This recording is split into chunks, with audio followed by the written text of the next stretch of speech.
An article in Wired.com reminds us to keep focusing on ammonia production.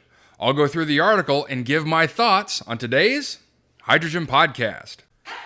So the big questions in the energy industry today are, how is hydrogen the primary driving force behind the evolution of energy? Where is capital being deployed for hydrogen projects globally? And where are the best investment opportunities for early adopters who recognize the importance of hydrogen? I will address the critical issues and give you the information you need to deploy capital. Those are the questions that will unlock the potential of hydrogen, and this podcast will give you the answers. My name is Paul Rodden, and welcome to the Hydrogen Podcast. In an article in Wired.com, Bianca O'Grady writes, "Forget cars, green hydrogen will supercharge crops." In the dry, red dust of Western Australia's vast Pilbara region, something green is growing. In October of 2022, construction began on a massive solar, photovoltaic, and battery installation around 40 soccer fields in size that will soon power a 10-megawatt electrolyzer, a machine that uses electricity to convert water into hydrogen. But that hydrogen isn't going to fuel cars or trucks or buses, it's going to grow crops. The Uri project, a joint venture between global fertilizer giant Yara, utilities company Engie, and investment and trading company Mitsui & Company, is producing green hydrogen that's combined with nitrogen to create ammonia for fertilizer production. Given the long-running conversation about hydrogen-fueled vehicles, fertilizer probably isn't the first thing that comes to mind when thinking about green hydrogen. But in the past few years, the discussion around the fuel has shifted and broadened as more industries see this zero-carbon fuel's potential to decarbonize carbon-intensive industrial processes and sectors. The production of ammonia for fertilizer contributes to around 0.8% of global greenhouse gas emissions. Currently, the industry is a major consumer of hydrogen, which is produced from natural gas or coal, and generates significant carbon emissions. Green hydrogen, on the other hand, uses electricity from renewable sources to split water into hydrogen and oxygen using a process called electrolysis, which means the process generates zero carbon emissions. That is an exciting prospect for Yara, which is the largest ammonia producer in the world. In a quote from Lee Holder, business development director for Yara Clean Ammonia in Australia, said, "The concept of green ammonia was first slated to us probably back in 2014. He says it was viewed with a lot of skepticism back then, and a lot of that had to do with the cost of renewables. Now the price of renewable energy from sources such as wind and solar has plummeted, bringing green hydrogen within economic reach for a huge range of potential applications. Perhaps surprisingly, hydrogen-fueled passenger transport is not top of the list. This according to Frederick Mowell, CEO of Hystar, a major manufacturer of proton exchange membrane electrolyzers for the production of green hydrogen. He says there's probably been a disproportionate amount of attention given to transportation within green hydrogen. He also says that large-scale industrial applications, like the Uri project, are what will really drive demand. He also says a company like Yara will need enormous amounts of green hydrogen. Another industry with a keen interest in green hydrogen is freight transport. In Australia, diesel-fueled trucks take a major cut out of the carbon budget, but electric trucks aren't a viable solution, either on the long-haul routes to get goods to and from remote areas or when shifting heavy loads, such as around mines. And in a quote from Stephen Percy, a senior research fellow at the Victorian Hydrogen Hub in Swinburne University in Melbourne, he says, "If we can start decarbonizing that through hydrogen, that's a great application." Hydrogen fuel cell electric trucks will soon be rumbling around Sun Metals zinc refinery near Townsville in Queensland in Australia's northeast, fueled by green hydrogen generated by solar farm and electrolyzer operation next door. A 40-ton, 500-horsepower hydrogen-powered truck was also unveiled at the European Conference on Energy Transition in Geneva last year. But perhaps hydrogen's greatest potential lies in its ability to store energy for rainy days. While hydrocarbons are stores of energy from prehistoric sunlight, hydrogen can be used to store the solar energy of the previous 12 hours. Again, according to Mowell, you need green hydrogen to continue to increase the amount of renewable power.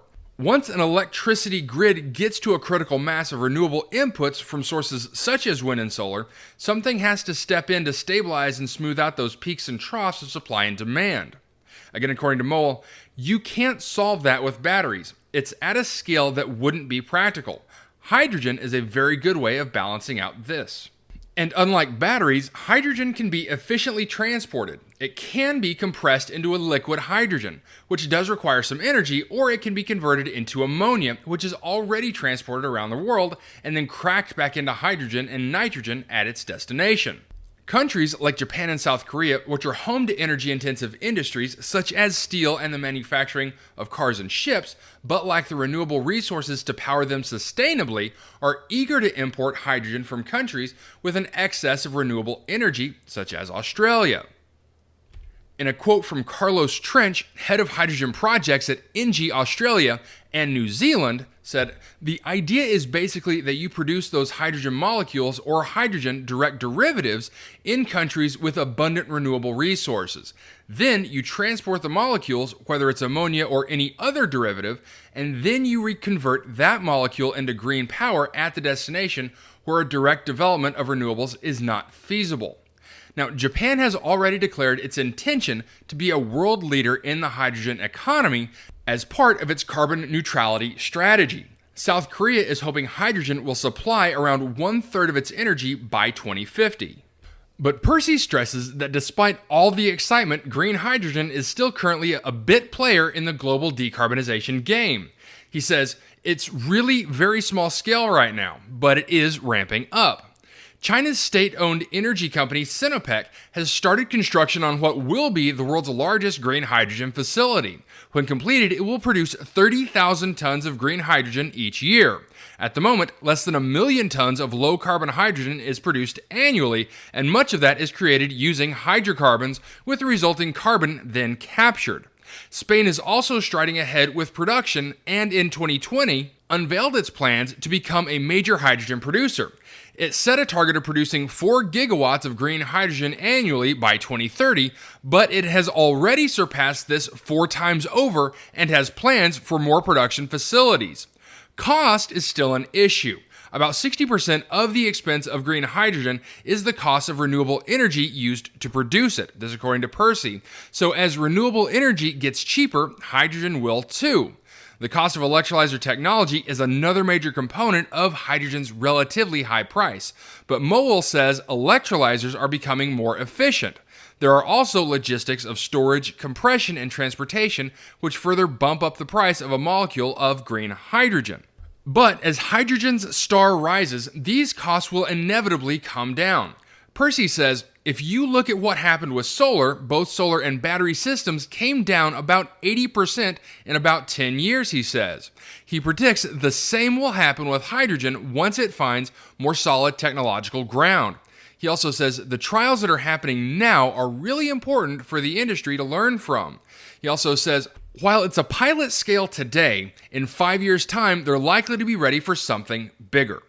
Okay, so as I'm thinking about this article, I believe it's important to understand the context of what they're really talking about here.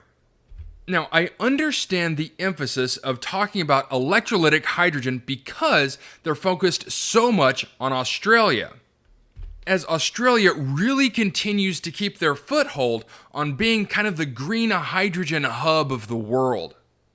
And it makes sense why. Because if you look at the US and Europe, neither of them have really laid down a foundation of electrolytic hydrogen to become a viable hydrogen solution. Both are still talking about additionality clauses and reporting metrics. Australia, on the other hand, doesn't have that problem. So with that being said, and putting that electrolytic hydrogen in context within this article, if we expand the thought of this article to a global prospect, we can pull in other hydrogen technologies that are low, zero, or even negative on the carbon intensity scale and apply that to this framework. And so now what we're looking at is ammonia globally as a commodity and using hydrogen and this new hydrogen wave as the solution for the fertilizer needs of the future. Now, obviously, Exxon's Baytown blue hydrogen facility is the global juggernaut for ammonia. But even with the massive amounts of ammonia that the Baytown plant will be putting out, more is still needed globally, which is where Australia can step in and other green facilities around the world can convert their hydrogen into ammonia for fertilizers around the world. But to finish up, one of the things that I do really appreciate about this article is to make sure that attention globally around the hydrogen industry isn't just focused on transportation, but that we can set our sights on other things like ammonia as not a derivative of what the hydrogen industry is doing, but a primary product and something that is critical for global crop development. All right, that's it for me, everyone. If you have a second, I would really appreciate it if you could leave a good review on whatever platform it is that you listen to. Apple Podcast, Spotify, Google, YouTube, whatever it is. That would be a tremendous help to the show. And as always, if you ever have any feedback, you're welcome to email me directly at info@thehydrogenpodcast.com. And as always, take care, stay safe, I'll talk to you later. Hey, this is Paul. I hope you liked this podcast.